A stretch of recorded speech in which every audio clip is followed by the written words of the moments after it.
तो प्यारे साथियों, कैसे हो आप सभी? होप कि आप सभी लोग बेहतर होंगे। फिलहाल आज का ये जो सेशन है, बिहार टेक्निकल सर्विस कमीशंस की तरफ से डेंटिस्ट को लेकर के जो है नोटिफिकेशंस जारी किया गया है ना। जैसा कि आप देख सकते हैं, ये जो नोटिफिकेशंस था आपका, हाँ, 13 अप्रैल 2025 को आया हुआ था। डेंटिस्ट का बहाली, है ना, जिसमें 800 के लमसम में सीटें थी, है ना। 808 पद, देखिए 808।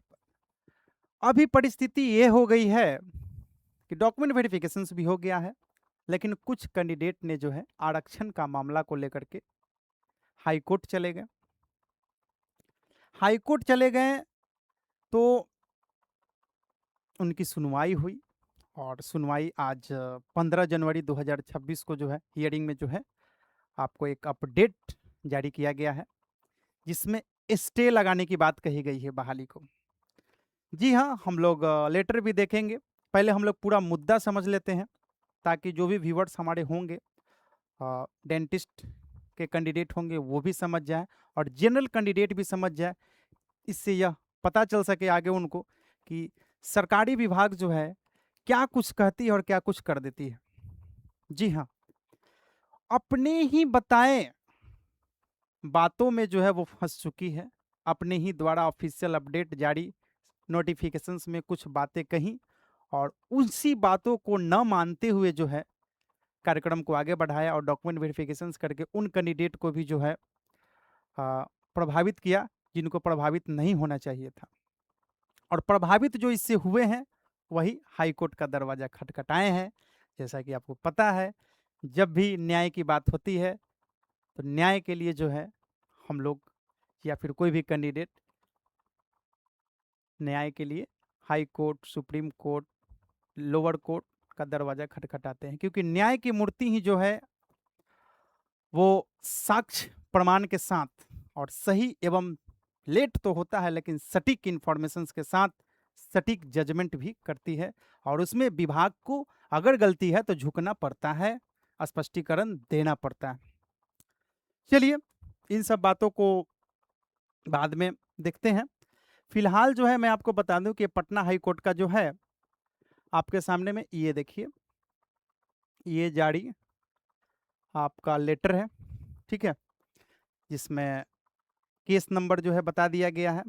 ये केस नंबर है, जो भी अपियर हैं उनका नाम है, ठीक है। और इस नेम में जो है ये बाकी पूरा डिटेल्स दिया हुआ है कि क्या मामला है। मामला आरक्षण को लेकर के है। आरक्षण की मामला क्या थी, नोटिफिकेशंस में क्या कहा गया, उसका पहले हम जिक्र कर लेते हैं कि पहले नोटिफिकेशन में बीटीएससी ने क्या कहा है। चलिए, अभी ये उनका नोटिफिकेशंस रहा। नोटिफिकेशंस किधर गए? हाँ,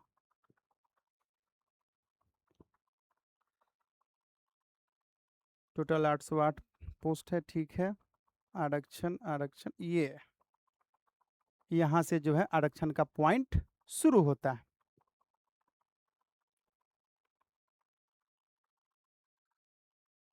तीसरा नंबर, ठीक है।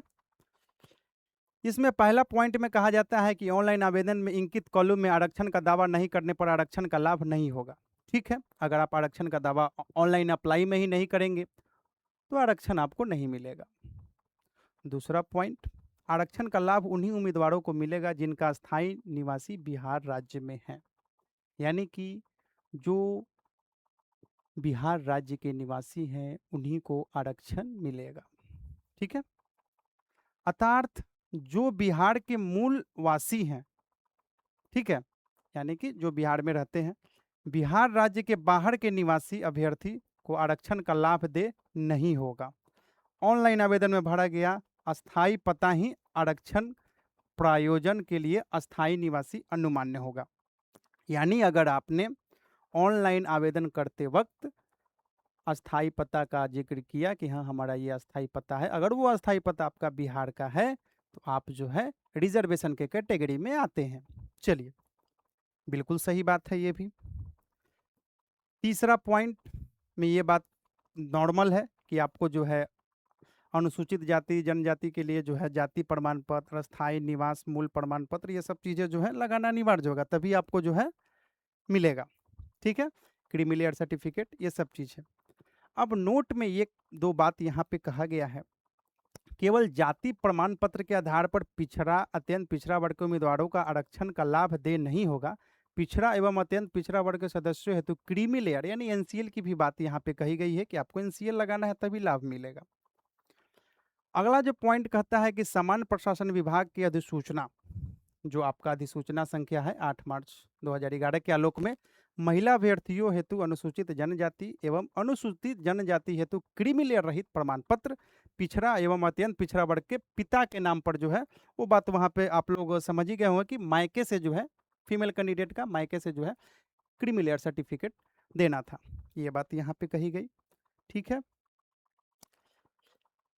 अब जो है यहाँ पे अगला पॉइंट यहाँ पे बताइए, चौथा पॉइंट आपका कहा जाता है कि आरक्षण कोटि के उम्मीदवार अपनी जाति के अनुरूप आरक्षण के संबंध में पूर्ण रूप से संतुष्ट होने के पश्चात ही आरक्षण का अंकन आवेदन में संबंधित कॉलम में करेंगे एवं आवेदन भरते समय उनके पास आरक्षण कोटि के अनुरूप सक्षम प्राधिकार से निर्गत प्रमाण पत्र उपलब्ध होना अनिवार्य है। स्वाभाविक है, अगर आपको जिस रिजर्वेशन में चाहिए उस रिजर्वेशन का सर्टिफिकेट होना चाहिए, इस चीज़ का प्रमाण होना चाहिए। समान प्रशासन विभाग संकल्प संख्या इतना के तहत केंद्र सरकार या फिर राज्य सरकार के विधिवत रूप से गठित मेडिकल बोर्ड द्वारा उक्त संकल्प में अपेंडिक्स 1 में संलग्न विहित प्रपत्र में निर्गत दिव्यांगता, अगर ये डिसेबल कैंडिडेट के लिए था, अगर दिव्यांगता है तो दिव्यांगता का भी प्रमाण पत्र यहाँ पे मांगा गया। राइट, चलिए अब यहाँ पे अगला पॉइंट जो है क्या कह रहा है कि समान प्रशासन बिहार सरकार द्वारा जो है दिव्यांगजन अधिकार नियम के तहत जो उसका नियम होता है दिव्यांग के लिए, ये फिजिकल डिसेबल के लिए है। ठीक है, और सामान्य प्रशासन विभाग द्वारा वो स्वतंत्रता सेनानी की बात यहाँ पे कही है कि जिनके जो है स्पेशल कोटा के अंतर्गत आते होंगे तो उनके लिए जो है रिजर्वेशन अलग हो गया। ठीक है, अब यहाँ पे देखिए मेन मामला जो है आपका यहाँ पे है भी है कि सामान्य प्रशासन विभाग बिहार सरकार के 2342 दिनांक 15/2/2016 के आलोक में महिलाओं को रिक्तियां की उपलब्धता की स्थिति में नियमानुसार 35% का आरक्षण दे होगा। यानी कि जो सीटें हैं, जो आपका 808 सीटें हैं उसमें से 35% आरक्षित कर दिया गया है, यानी 200 प्लस सीटें जो है वो आरक्षित है। ठीक है, महिलाएं के लिए अगला पॉइंट आपका कहता है कि समान प्रशासन विभाग के ज्ञापांक संख्या इतना के दिनांक 28/11/2012 के आलोक में नियुक्ति प्रक्रिया के बीच आरक्षण कोटि में सुधार और बदलाव नहीं किया जा सकता। स्वाभाविक है कि जो आप ऑनलाइन अप्लाई में दिए हैं तो नियुक्ति की प्रक्रिया में जो है अगर आप चाहिए कि हाँ इधर उधर तो वो नहीं होगा, ये ठीक है, यहाँ तक मुझे कहीं से कोई गलत नहीं लगा। चलिए उसके बाद ऑनलाइन आवेदन करने की बात यहाँ पे कही गई है, शुल्क वगैरह का जो है यहाँ पे बात कहा गया है।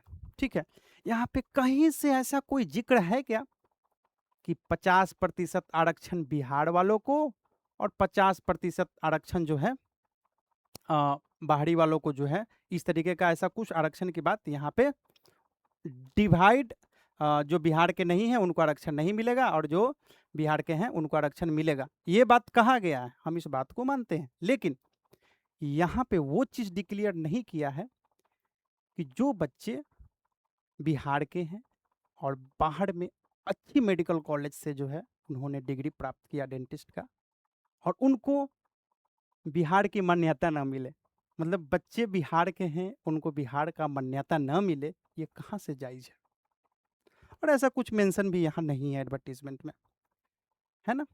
मामला मिला जुला करके यही है कि जो बच्चे बिहार के ही मेडिकल कॉलेज से पढ़े हैं, बिहार से ही पढ़े हैं, उनको जो है प्राथमिकता दिया गया है ना, रिजर्वेशन रखा गया 50%।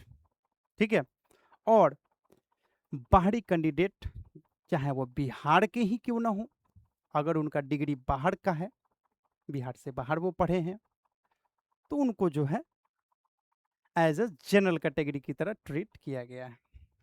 यही मामला जो है हाई कोर्ट में चला गया है। और यही कोर्ट का मामला जो है आपको देखिए हिंदी में मैंने ट्रांसलेट कर दिया है और यहाँ से मैं आपको बताऊंगा। पहले ये आपका रहा, डायरेक्ट बिहार राज्य से जो है यहाँ पे पटिशन करता है। चलिए हाँ, देखिए मौखिक आदेश हम देख लेते हैं जो कि आपका जो है 15 जनवरी 2016 को आया है। चूंकि CWJC संख्या 427 ऑफ 400 2026 और CWJC संख्या 522 ऑफ 2026 एक ही मुद्दा उठाया गया, यानी कि 2 केस किए गए हैं इस वैकेंसी के खिलाफ, इस भर्ती प्रक्रिया के खिलाफ 2 केस किए गए हैं। इसलिए दोनों रीट याचिकाओं पर एक साथ सुनवाई की जाएगी और दोनों याचिकाकर्ता जो भी हैं उनका मामला सेम है रिजर्वेशन को लेकर के, तो इसलिए जो है सुनवाई एक साथ दोनों की चलेगी। चलिए दूसरा पॉइंट में यह बात कहा गया है कि दोनों रीट याचिकाओं में शामिल मुद्दा यह है कि क्या बिहार राज्य के किसी भी विश्वविद्यालय या मेडिकल संस्थान से सफल अनारक्षित उम्मीदवारों के संबंध में 50% तक क्षैतिज आरक्षण डेंटिस्ट पद के लिए स्वास्थ्य विभाग द्वारा जारी अधिसूचना संख्या 2184 स्वास्थ्य दिनांक दिसंबर 2023 का उल्लंघन है और माननीय सुप्रीम कोर्ट के राजस्थान हाई कोर्ट बनाम रजत यादव मामले में दिए गए फैसले के विपरीत है। यहाँ पे साफ तौर पे क्लियर हो गया कि जो कैंडिडेट बिहार के हैं चाहे वो ऑन रिजर्व में ही क्यों ना आते हो उनको 50% आरक्षण मिला, ठीक है, और बाहरी कैंडिडेट को नहीं मिला, जबकि वो बिहार के ही हैं। अब देखिए तीसरा पॉइंट यहाँ पे क्या कहा गया है, दोनों रीट याचिकाओं की सुनवाई की जाएगी, ठीक है। BTSC के विद्वान वकील ने प्रस्तुत किया कि आयोग इस मामले में एक जवाबी हलफनामा दाखिल करना चाहता है, यानी कि याचिकाकर्ता ने जो क्लेम किया उस पर काउंटर करने के लिए जो है जो भी गवर्नमेंट BTSC के जो वरीय वकील हैं उनके तरफ से यही जवाब आया है कि हमें जो है जवाब देने के लिए समय चाहिए और जब आप हलफनामा दाखिल करना चाहते हैं तो आगे का देखिए क्या बात कहा गया है। 5वां पॉइंट में प्रतिवादी संख्या 5 को दोनों रीट याचिकाओं में जवाबी हलफनामा दाखिल करने का निर्देश दिया जाता है। तो हमारे माननीय जो जज हैं उन्होंने हलफनामा जारी करने के लिए जो है आदेश दे दिए हैं। चलिए आगे पढ़ते हैं। राज्य को देखिए, राज्य को भी इस आदेश की तारीख से 3 सप्ताह के भीतर दोनों रीट याचिकाओं में जवाबी हलफनामा दाखिल करने और उसके एक प्रति याचिकाकर्ताओं के विद्वान वकील को देने की स्वतंत्रता है, ठीक है। तो यहाँ पे 3 सप्ताह का समय दिया गया है हाईकोर्ट की तरफ से विभाग को, बिहार टेक्निकल सर्विस कमीशन को, कि वो जवाब दे क्या करना है नहीं करना है, कैसे क्या क्या आपने जो इस विषय पर आप क्या सफाई देना चाहते हैं, सफाई देने के लिए जो उनको 21 दिनों का वक्त दिया गया। अब देखिए 7वां जो आपका पॉइंट है, याचिकाकर्ताओं को यदि कोई हो तो उसके बाद 1 सप्ताह के भीतर भी जवाबी हलफनामे पर प्रत्युत्तर दाखिल करने की स्वतंत्रता है, ठीक है। वो काउंटर अटैक की यहाँ पे बात कही गई है कि अगर याचिकाकर्ताओं को यदि कुछ कोई हो कि उसके बाद 1 सप्ताह के भीतर जवाबी हलफनामा अगर विभाग अगर अपना वो जारी कर देता है उसके बाद 1 सप्ताह का समय दिया जाएगा याचिकाकर्ताओं को कि आप उसमें अपना जवाबी कार्रवाई के लिए जो है आप अपना हलफनामा दें, ठीक है। वो बात यहाँ पे कहा गया। दोनों मामले को 16 फरवरी 2026 को सूचीबद्ध करें, यानी कि अगली तारीख 16 फरवरी को है, उस दिन इसको सूचीबद्ध किया जाएगा, ठीक है, लिस्टिंग किया जाएगा। चलिए अब 9वां पॉइंट कहा गया है कि इस बीच, अब देखिए इस बीच में जो है अगली सुनवाई की तारीख तक प्रतिवादियों द्वारा डेंटिस्ट के पद पर कोई नियुक्ति नहीं की जाएगी। समझ गए ना, स्टे लग गया है, ठीक है। यहाँ पे अब स्टे लग गया है, यानी डेंटिस्ट का जो प्रक्रिया का जो भी चल रहा था वेरिफिकेशन हो गया था, पता नहीं क्या क्या, अब उन तमाम चीज़ों पर स्टे लगा दिया गया है पटना हाई कोर्ट के द्वारा। ठीक है, आगे बात यहाँ पे कहा जा रहा है कि हालांकि बीटीएससी को आगे की प्रक्रिया जारी रखने की अनुमति है, आप प्रक्रिया जारी रखें लेकिन नियुक्ति नहीं होगी। ठीक है, 10वां पॉइंट यहाँ पे क्या कहा जाता है कि पार्टियों के अधिकारों और दलीलों पर बिना किसी पूर्वाग्रह के बीटीएससी को निर्देश दिया जाता है कि यदि रीट सफल होती है तो भविष्य में संदर्भ के लिए रीट याचिकाओं के दस्तावेजों को सत्यापित करें। ठीक है, यानी कि अगर आपका जो है रीट सफल होता है, यानी कि पार्टियों के अधिकारों और दलीलों के बिना किसी पूर्वाग्रह के बीटीएससी को निर्देश दिया जाता है कि यदि रीट सफल होती है तो भविष्य में संदर्भ के लिए रीट याचिकाओं के दस्तावेजों का सत्यापित करें, यानी कि उन लोगों का वेरिफिकेशन करने की बात यहाँ पे कही गई है कि अगर वो लोग सही हैं तो उन लोगों का भी डॉक्यूमेंट वेरिफिकेशन करने की बात यहाँ पे कही गई है फिलहाल।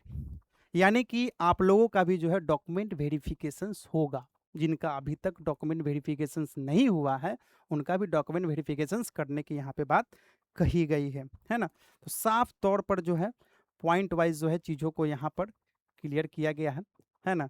हालांकि चीज़ें इंग्लिश में थी, है ना, उसको हमने हिंदी में ट्रांसलेट करके जो है आसान करके जो है आसान सी भाषा में आपको समझाने का प्रयास किया, है ना।